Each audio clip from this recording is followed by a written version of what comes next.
How's it going, Kris? It's going good, bro. How are you? Good. I'm Nick. We've got Brendan straight across from me. We just wanted to introduce ourselves real quick before we got started. First off, thank you so much for joining us. We really appreciate it. It's very much appreciated. First off, we'll just start off, man. How's it going? You got a fight coming up on October 23rd. How's training going for that? It's going good so far, man. Training's going great. Just got done. Just got back home from wrestling and sparring and stuff like that. So, yeah, man, a little beat up, but it comes with the sport, you know. It does. You look great. So it couldn't have gone too bad.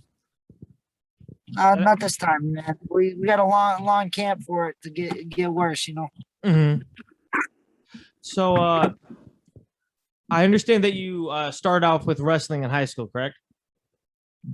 Yeah, I was wrestling for Milford High under one of the best coaches in the state, PJ Bosch. Man, it was changing my life pretty much, man. Changed my life. What got you started in wrestling opposed to, say, like another sport? So I played other sports growing up, man. I played football and all that stuff like you do, all the Pop Warner leagues and all the youth stuff, and I played that up until I got to high school. Never was a big team sports guy. Like my genetics didn't really play out that way, you know what I mean? I was always a small dude. I was always really tiny, so I was never going to be a NFL superstar or an NBA player. So once I got to high school, man, I had a couple friends that wrestled. They said, maybe you should try wrestling, man. You're aggressive. You're pretty athletic, and you like competition, man. It'll fit right for you. And then I did wrestling. It kind of was just like, that was it, man. It was something to build my confidence. It was something that just completely changed my life and my outlook on what it was, man. It was just me. It was just me in there. I didn't have to.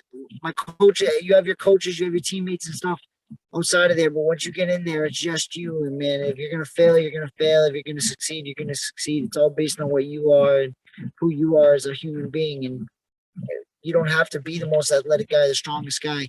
You can still succeed and make yourself what you want to be.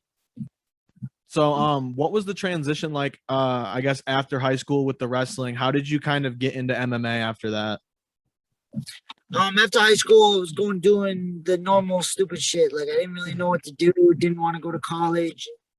Didn't really have a career choice. So I was hanging out with all my friends, drinking too much and doing all the dumb stuff. And then my first coach, George Rivera, opened up his gym right in my hometown. I was like, hey, man, it's kind of like wrestling. Let's give it a try, man. I watched a couple UFC fights on TV. Thought I could do it. You know what I mean? So I go into the gym, got punched in the face a few times. Realized, man, this is it, dude. This is what I'm gonna do for the rest of my life. Man, had my first fight in 3 months of training. Got lucky, won, and that was it, man. I was hooked. Damn. How much experience did you have prior to when the gym opened, or how much did you know about MMA at the time? I did about the normal stuff, you know what I mean? I played a few video games and watched a few fights on TV and stuff. Like I was big into like fucking Rampage Jackson and GSP and stuff like that. And I was like, yeah, maybe I could do it. Hey man, it doesn't look like it's that hard. Got into the gym, and it was a complete culture shock, man. I was so used to like just wrestling, and I'm going into like a day one jiu-jitsu class and getting choked out. You know what I mean? Like I did a little jiu-jitsu before I started going there, man. It was like a gi place. I did it for a few months. It wasn't my thing, you know what I mean? I didn't like the pajamas, and then I found MMA, the MMA gym, and it was more my scene. Like that's why most of my jiu-jitsu, like I can throw on a gi and all that stuff, but when my jiu-jitsu is very MMA based, man. I'm not looking to be worrying about being a black belt or being this. I'm just worrying about being as good as I can be, so that I'm not getting tapped out and I can choke a few people out, man. That's basically where I'm at right now. I respect it. Yeah, absolutely. So I guess we'll jump forward a little bit from that. Say you're a few fights in and you get the call from the UFC and that you're 6 or 7 days out from this fight. They give you the offer. What went through your head that night? Damn, jump through a little bit. That was like 10 years. 10 years of training. 10-year jump. Yeah, man. It was a long time coming, bro. When I got the call, man, I was in my living room. It was like midday. I was chilling, and it kind of like we knew that we could have got the shot. You know what I mean? We put our name into a list of people, and who knows what's gonna happen, man. The way I found out was not even from my manager. My manager just got off the phone with me, and 5 minutes after that, I was getting DMs from random people telling me I'm gonna die. I'm gonna get my ass kicked. I'm gonna get knocked out cold. I had like Holy 1,000. shit. Yeah, I had like 1,010 DMs. You know what I mean? So many that I couldn't even count, man. It was all negative. It was just all people telling me I'm gonna die and all that stuff. Because I guess he posted it on his Twitch or whatever it was. And then 5 minutes after that, my manager was like, "You got the call, man. You're in. Let's get it. Let's get it." And I just couldn't talk, man. I couldn't really say it. I had no. It was just affirmation of everything I believed in myself and all the things that I believed about God and everything else that made this possible for me, man. I didn't know what the situation was gonna come out of it, man. I just knew that I had to bring a fight and I had to make it exciting and I had to leave my name somewhere. You know what I mean? Now it's just time to build on that and show the world that I'm more than what they saw. You know what I mean? I can put on the great fights. Every fight of mine before this and after this is gonna be exciting, man. You're never gonna have to worry about me putting on a boring fight. But I want to show the world all the tools that I have and all the skills that I have. You definitely put your name out there, man. You did absolutely fucking incredible. I appreciate that, man. Thank you so much. Absolutely. Well, as you can probably tell, we've seen your fight, especially watched the Conor McGregor card live that day, and your fight with Sean O'Malley fucking blew up the card. Like, it set the standard for the rest of the card, kept me awake throughout the whole thing. It was incredible. And obviously the big takeaway was both your physical and mental toughness. So I wanted to know how are you able to build that physical and mental toughness over time? Was there any particular situations as a child? Was it all just throughout years of training, or were you just born with it? It's a little bit of everything, man. You know what I mean? I was picked on a little bit as a kid, man. Mental toughness is built through adversity. You know what I mean? All the physical stuff, man. I don't know, man. Getting punched in the face for 10 plus years usually builds that stuff, man. But all the mental shit, is just the people I'm around, the people I was brought up with, my family, where I was put up, where I was raised. Man, I'm from New England, man. We tough up here, regardless of what people think, man. This is one of the toughest areas in the whole country, in the whole world, man. We got nothing but dogs up here, and if you're not careful, they're gonna eat off of you every time. You know what I mean? So you got to be tough up here. You got to be ready for everything. And man, I was picked on a little bit as a kid, man. I was always a small kid, getting pushed around a little bit. Got people, you got your friends, you got teammates, you got everything around you, and you're always getting beat up, man. My whole life, I've been something that builds through the mud. You know what I mean? I'm getting beat up. I'm getting knocked down the hill. I'm gonna have to walk back up the hill, and eventually, I got to a point where in my head where I'm like, you ain't gonna ever push me down that hill again. You know what I mean? I might get an ass whooping. You might be able to beat my ass, but you ain't ever pushing me down that hill, man. I'm gonna die on this hill. And that's what I believe, and that's what I truly believe, man. I'm never gonna be in a situation where you're gonna break me mentally or physically. You know what I mean? I'll keep coming. You might win, but breaking me is something I refuse. It's something my coaches refused. It's something that was instilled to me very young. That, man, you're gonna have to take it, bro. Like, you're gonna have to take it. You're gonna have to keep. And there's nothing you can do to stop me, man. I've never been the guy that was. You look at, he's the most physically tough looking guy. He's the strongest looking. He's the most intimidating. I've never been that guy, but when you get in there with me, I'm a dog, and you're gonna remember my name when I leave the cage. That's something that me and my coach George, and and all the coaches I have now, my coach Brian, my coach Tommy, is something they've instilled in me, and it's something that I owe them tremendously for. Again, everything you just said was all true based off your last fight. You got people remembering your name. You got people to see, like, the whole time Sean's obviously trying to push you down that mountain. You said, fuck that. I've been down there before. I don't want to be down there before or anymore. I'm up here. I'm damn near at the top. I'm going to stay where I'm at or get higher. So that's really inspiring and really fucking badass. This is like, I say this to people all the time, man. This is not something like unique to me, man. There's people that go through this every day. It might not be for fighting. It might not be with this. There's people that have to do this every day through their jobs, make it through. This is something that anybody can do, man. This is something that's not extremely hard. That's why I keep saying it. Like, you don't have to be the most athletic dude to fight. You don't have to be the most athletic. You just have to be tough, and you have to believe in yourself, man. And that goes for anything you're doing, man. Podcasting, anything. You just believe in what you're doing and know that they can't just stop you from doing what you want to do if you truly love it and truly are willing to go for it. You know what I mean? Oh, fuck yeah. I know. That's actually a conversation we've had on this podcast before. And we genuinely appreciate you saying that, because a lot of people do go through things like that, where even if it's not fighting, they're mentally pushing themselves through something. And I think I remember hearing that you came off of working like 80-hour weeks going into that fight. What was that like? Yeah, so for 6 years of my life, prior to right before the fight, you know what I mean? I was working at a paint factory. It was like 60, 70-hour work weeks, 6 days a week. You know what I mean? I'm having to train right after that. I'm leaving work. I'm going right to training. I'm training every day. You know what I mean?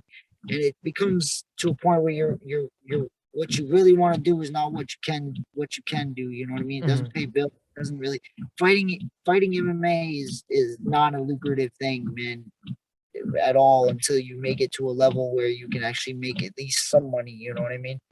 So I'm half the time I'm paying to fight, and I'm having to work a full-time job. So about a month before the fight, I talked to my girl. I saved up money and all this stuff. And I'm like, I'm just going to quit. I'm going to focus on this, because I had a couple wins, and the UFC was kind of looking at me a little bit. I'm probably going to be on the Contender Series if I won like one more fight. And they were kind of looking at me. I was like, I'm going to quit my job. I'm going to just pick up some job teaching jiu-jitsu and stuff at a couple different gyms. And I'm just going to focus on training more. And then literally a month after that, I'm in the UFC. I got a chance to be on one of the biggest cards of the year, if not the biggest card of the year. And getting to fight in front of 20,000 people, man. It's just an amazing opportunity, man. Now I get to actually really focus and really dial in and go out there October 23rd and put somebody away. Excited to see that. Obviously, like you're just talking about, time plays a huge role to be at the level that you are at, and so many other great MMA fighters. You got to put the time. Can you describe what your training program was like before you decided to go full time? So when you're working the paint factory, and what it looks like now after you decided you're going to be a full time MMA fighter. Yeah. So when I was working a full time job, I was getting up at 4:30 every day.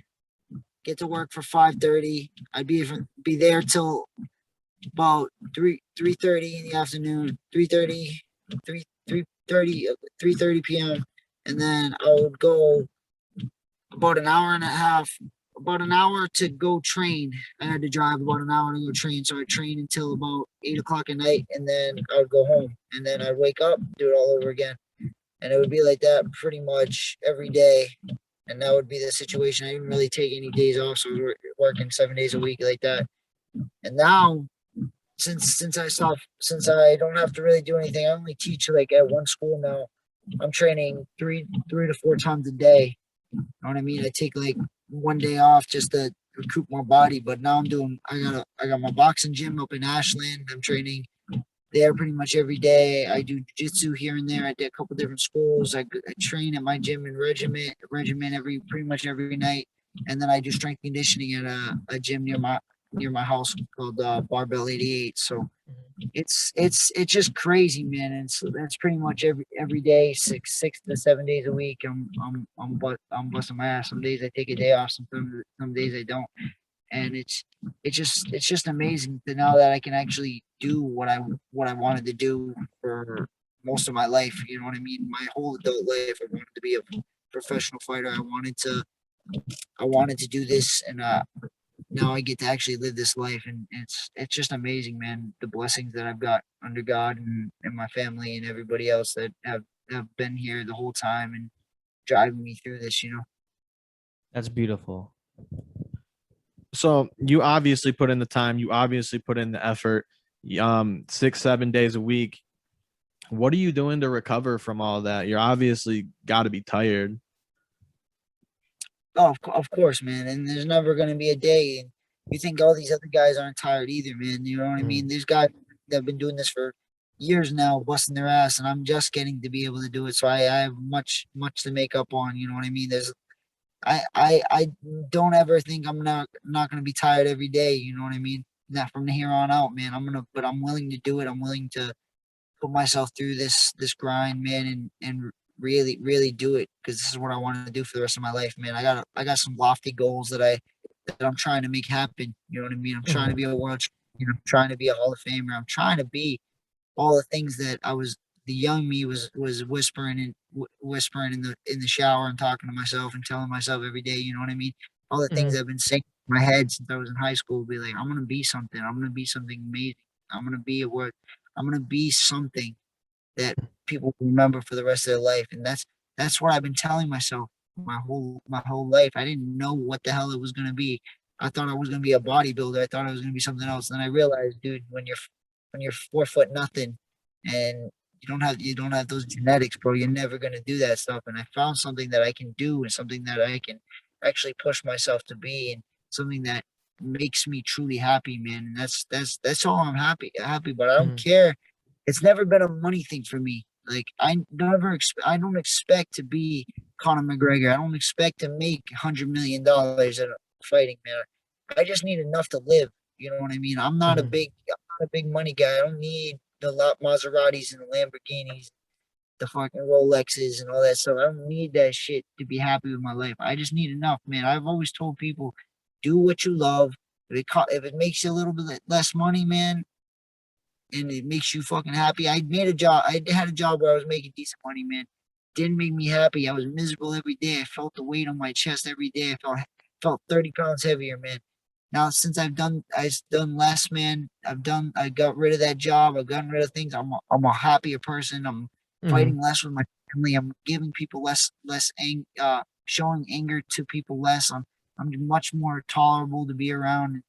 I'm just a better person, man, and just fall in the dream that when you do the things that God sets out for you and you follow that path, man, good things happen to you in life. And that's what it is. I just took out all the negativity in my life, and now we're just trying to make the come up happen, you know.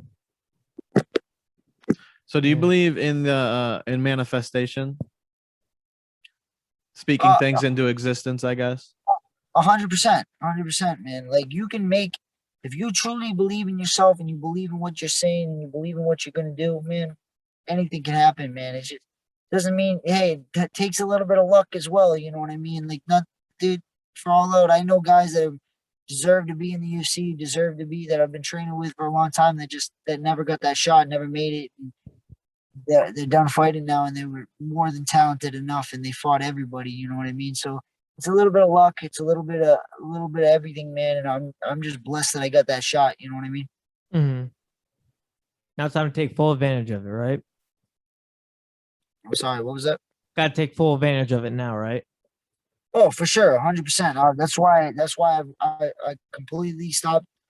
I was like had still was doing a lot of different jobs. I was doing privates and all that stuff. I completely squashed all that stuff, and I'm only teaching at one spot early in the mornings. The rest of my day is to myself and training 3 to 4 times a day,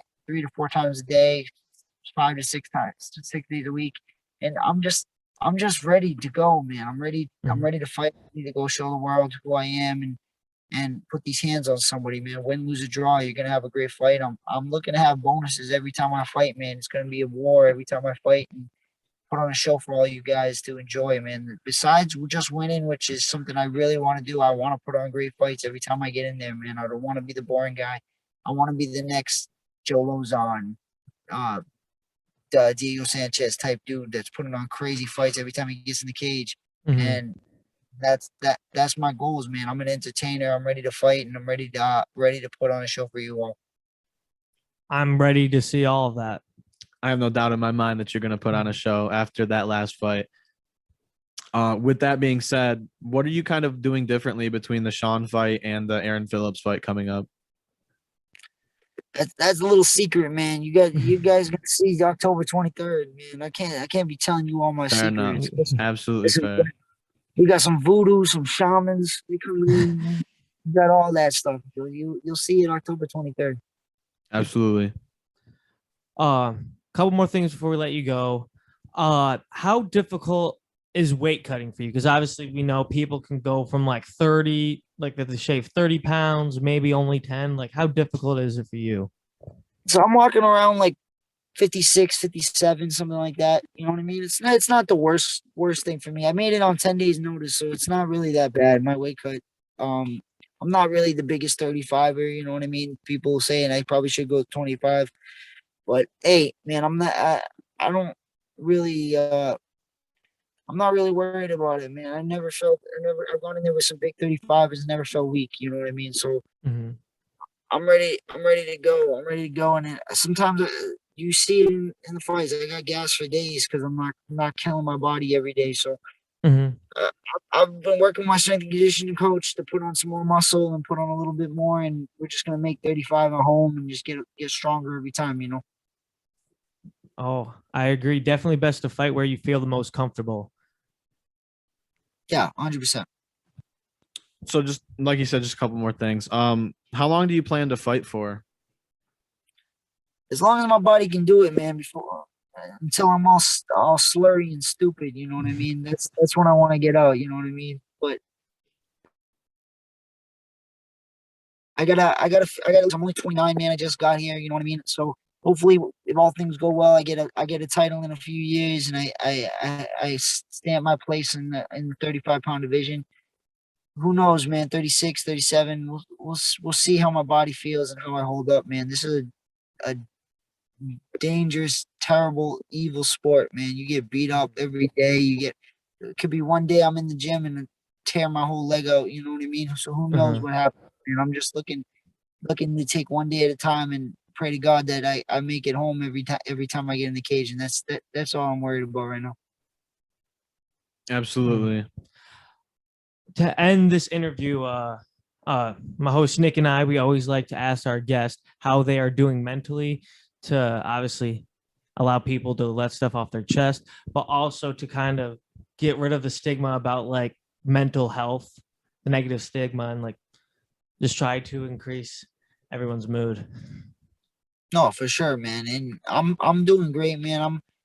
I'm lucky enough to not really suffer from mental health issues too much, but I know a lot of people that do. I have people in my family, and it's if you're feeling anything, man, and you ever need anything to talk about, man, you can hit me up. You can hit anybody up, anybody that's around you, close to you. Please hit them up and get talk to somebody to get that help you as much as you possibly can, man. It's mental health is something that is I've been around very frequently and seen people that have to struggle with it, and it's horrible, man. So yeah, I'm feeling great, man. I'm feeling good, and I'm just ready to go out there October 23rd and show the world who I am.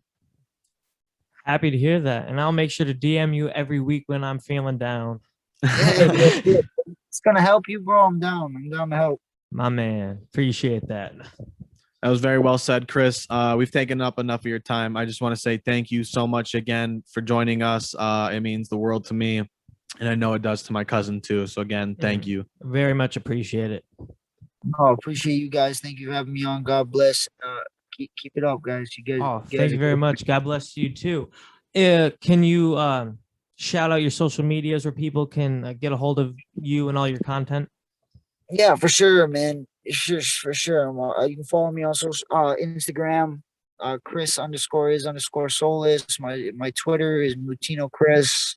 Facebook's just my name. I'm trying to get on that TikTok stuff, man. I haven't really done it yet, but you can follow me on there too. It's just my name. So, guys, let's grow this stuff. Let's make it bigger. I'm trying to get all the merch out and all that stuff out soon. So just keep following me, guys. You'll see all that stuff coming out soon.